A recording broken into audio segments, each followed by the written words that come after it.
The statements we're about to show you are from the Holy Quran, and is said to be the official, unchanged, pure word of God, revealed over 1400 years ago.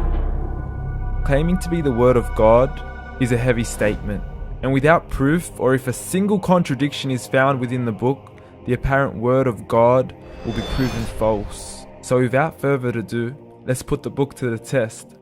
In the 23rd chapter, titled The Believers, from the 12th to the 14th verses, God is said to give a detailed description of how the human being is formed.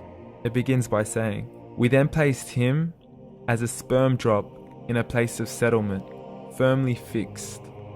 Then we made the drop into a alaqa." We will translate this word very soon. "And then we changed the alaqa into a lump.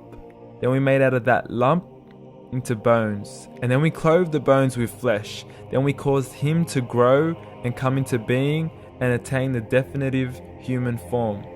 In the 21st century, we can now safely say that this verse is clearly describing the process of human development in correct chronological order.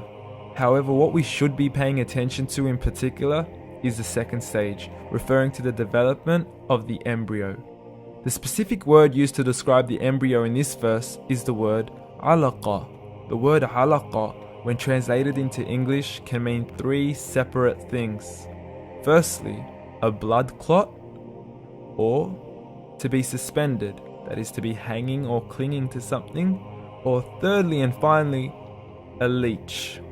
Now, all three definitions don't come anywhere near what we perceive to be the human embryo. So, why are these words used, and what significance do they share with the human embryo?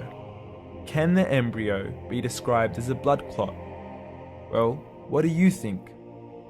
In the 3rd week of embryonic development, a tubular heart joins with the blood vessels to form a primordial cardiovascular system, and by the end of the 3rd week, the blood is circulating and the heart begins to beat on day 21.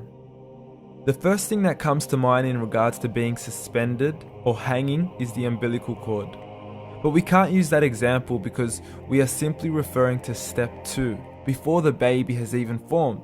But we now know today that the umbilical cord is formed from the connecting stalk. And the connecting stalk is formed as soon as the embryo is formed. The embryo's connecting stalk has even been described by John Allen and Beverly Kramer as an object to suspend the developing embryo in the extra-embryonic column. So an embryo is suspended and does have a strong resemblance with the blood clot. What on earth would an embryo have to do with a leech? Figure A shows the structure of an embryo at 25 days.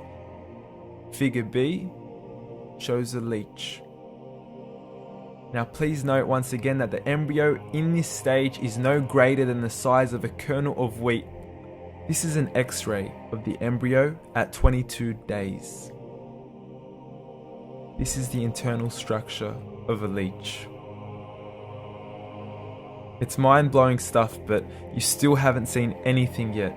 This is the head of the embryo at 22 days. The detail you are seeing right now is absolutely impossible to be seen with the human eye and can only be seen with a microscope. This is the back end of a leech. There's no other words used to describe this other than mind-blowing. The pictures we have shown you are impossible to be seen with the human eye or even to be predicted by the human mind. Once again, the verses we have shown you were revealed over 1400 years ago to a man who couldn't read nor write. Are these the words of God? Descriptions of the human embryo in the Quran cannot be based on scientific knowledge in the 7th century. The only reasonable conclusion is that these descriptions were revealed to Muhammad from God, from God, from God, from God.